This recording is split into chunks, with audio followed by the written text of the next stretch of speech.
Olá! Hoje a gente vai conversar com a Marisa Abreu, que é uma das maiores especialistas em políticas educacionais, uma pessoa que já ocupou diversos cargos em várias instâncias da educação brasileira. E a gente vai discutir financiamento hoje, né, Marisa? Antes da gente começar o nosso bate-papo, eu vou pedir para a gente olhar aqui alguns dados que vão nortear aqui a nossa conversa.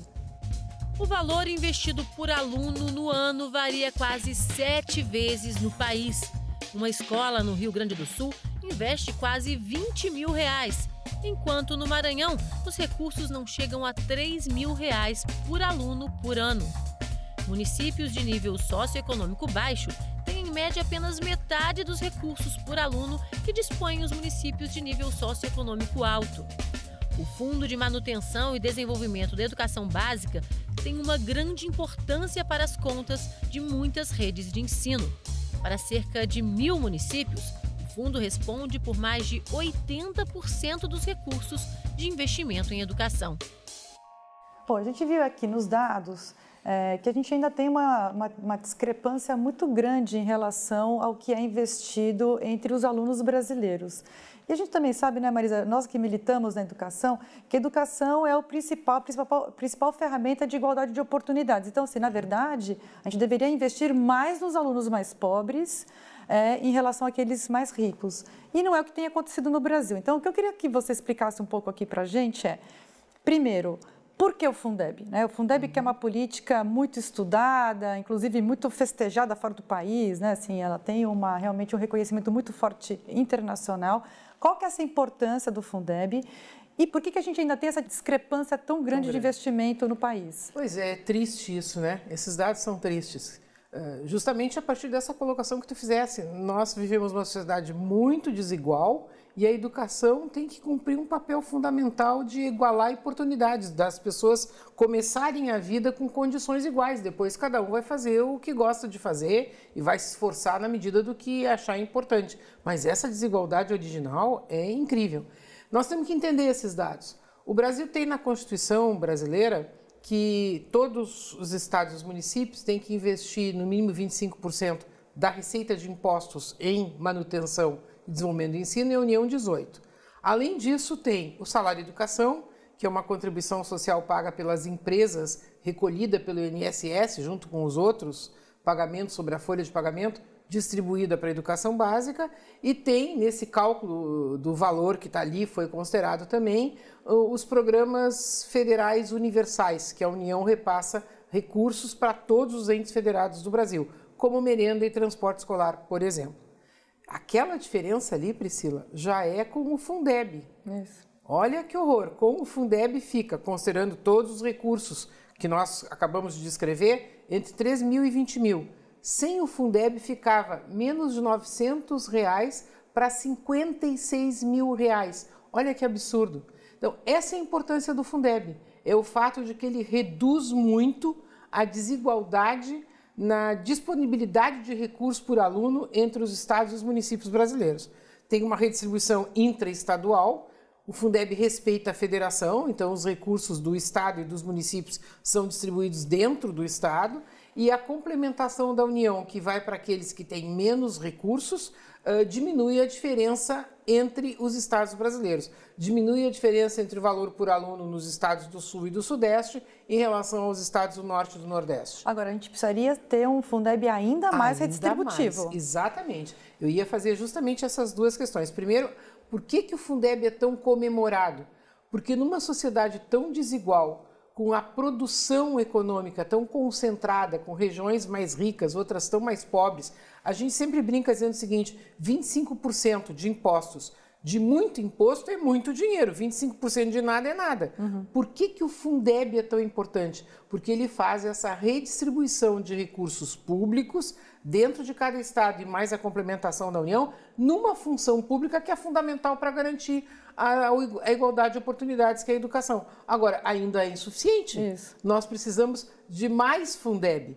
E essa é uma oportunidade que a gente tem agora, e há uma discussão grande já sendo feita no país, porque primeiro tivemos o Fundef, depois ele foi substituído pelo Fundeb, ambos lá nas disposições transitórias da Constituição brasileira. E o atual Fundeb sua vigência termina no dia 31 de dezembro de 2020. Então, nós temos exatamente os anos de 2019 e 2020 para criar um novo Fundeb. E a discussão que está sendo feita no país é transferir para a parte permanente da Constituição, não é mais transitório. Nós queremos que ele seja um mecanismo permanente, que seja mais redistributivo, que diminua mais aquela desigualdade que a gente viu nos dados e que, com certeza, a União tem que aportar um volume maior de recursos para que essa desigualdade nacional seja reduzida de forma consequente. Mas como que a gente torna o Fundeb mais redistributivo? Como que a gente faz? Aí são duas perguntas em uma só.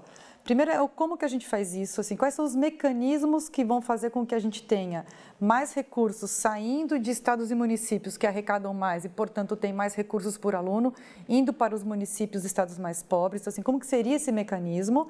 E como lidar com aqueles que vão perder, né? Porque para ter mais redistribuição, sempre vai ter aquele que vai perder mais para o outro ganhar. Como que está essa discussão e como que a gente conduz isso? Essa pergunta é muito boa. Eu sempre faço a seguinte colocação, Priscila. Não tem redistribuição que ninguém perca. Isso. Sempre num mecanismo redistributivo, quem tem mais, mesmo assim na sociedade, na renda das pessoas, alguém que tem mais vai perder para alguém que tem menos ganhar. A gente tem tanta dificuldade de enfrentar essa questão que a tendência é fica tudo como está e bota mais dinheiro do governo federal. Bota mais dinheiro do governo federal. Como se o dinheiro do governo federal que vier a mais para a educação não vai estar saindo de outra política pública, vai estar saindo de outra também. Alguma outra área estará perdendo e, portanto, os cidadãos que dependem daquela outra política pública. Nós temos... Redistribuição tem que ser feita da seguinte maneira: os que perdem tem que ser em número menor do que os que ganham e tem que ficar muito fácil de defender a justiça dessa redistribuição. Eu sempre uso como exemplo uma proposta que os próprios municípios apresentaram para o Ministério da Fazenda em 2008, eu acho, e depois um economista do BNDES simulou. Numa nova distribuição da cota-parte municipal do ICMS. Eu não vou entrar muito no detalhe, mas o que importa é o seguinte: no Brasil inteiro, 100 municípios perdiam e 1.054 ganhavam. Então, e quem perdia? Aquele que é sede de um polo petroquímico, porque recebe muito retorno de ICMS, mas o polo petroquímico não é dos cidadãos daquele município, é do conjunto do estado, é do conjunto do país, né? E quem é que ganhava? Os municípios dormitório, por exemplo, das grandes regiões metropolitanas, porque são grandes, mas os adultos viajam diariamente, ou parte deles, para trabalhar na capital, lá geram riqueza, geram impostos e os filhos ficam para estudar no município dormitório, né? E municípios de regiões pouco dinâmicas do interior, municípios pequenos. Então, nós temos que fazer isso com o Fundeb. Nós temos que aperfeiçoar esse mecanismo redistributivo, considerando dois grupos de fatores. O que a gente chama de capacidade fiscal, ou seja, os recursos que estão fora do Fundeb e que também são devidos à educação, e o nível socioeconômico dos alunos. Aquelas duas questões que apareceram nos dados que vocês selecionaram.